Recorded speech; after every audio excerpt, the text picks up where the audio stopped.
ilmu kanuragan dan kedikjayaan tak hanya terdapat dalam sebuah adegan film semata.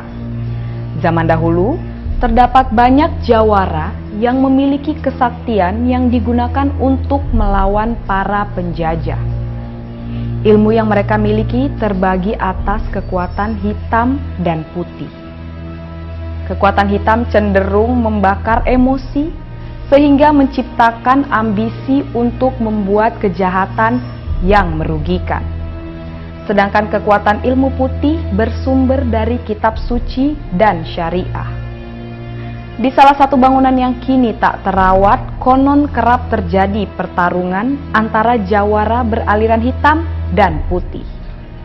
Tak sedikit pula dari mereka yang harus kehilangan nyawa hanya demi sebuah kehormatan jawara sakti. Bekas pertempuran itu mungkin tak tampak secara fisik, namun aura mistis yang dipercaya berasal dari kedua aliran ilmu para jawara sangat terasa di tempat ini. Ilmu kanuragan yang mampu memberikan kesaktian tak hanya diceritakan dalam sebuah agenda laga, sebuah skenario film. Cerita kesaktian yang dimiliki para jawara menjadi bagian dari kisah nyata di kawasan Rawamangun, Jakarta Timur.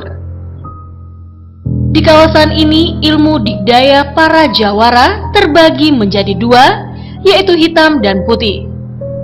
Kekuatan hitam cenderung membakar emosi sehingga menciptakan ambisi untuk membuat kejahatan yang merugikan. Sedangkan kekuatan ilmu putih bersumber dari kitab suci dan syariah.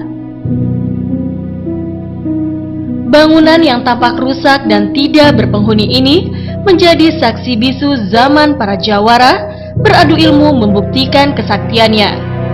Kisah unik yang penuh nuansa mistis muncul, lantaran di tempat ini sering digunakan para jawara untuk beradu ilmu membuktikan kesaktian yang mereka miliki.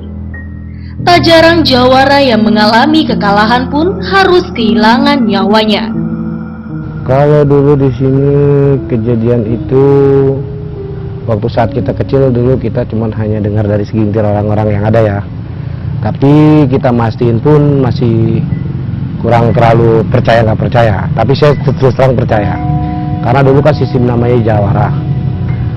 Pendekar Putra Jakarta. Mereka itu ingin berkuasa dan tapi dilarang oleh pemerintah. Pemerintah bersikeras untuk mengayomi mereka dan mereka terus berperang ingin berkuasa dengan kantor di sini. Dan akhirnya orang-orang kantor di sini tidak memberi fasilitas itu. Terus mereka ngamuk dan dia di antara preman-preman zaman dulu bunuh-bunuhan.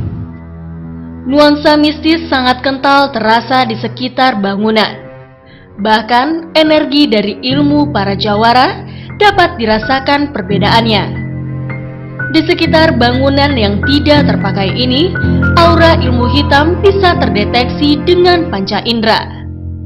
Suasana pengap dan panas dapat dirasakan saat berada di kawasan bangunan yang kini tampak tidak terawat. Sementara aura ilmu putih dapat dirasakan dengan adanya hawa sejuk yang terpancar dari sisi sebelahnya, yang dipisahkan oleh gedung yang baru dibangun.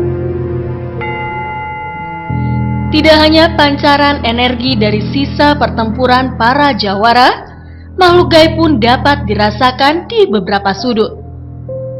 Keberadaan makhluk gaib dengan berbagai wujud itu konon kerap memunculkan diri.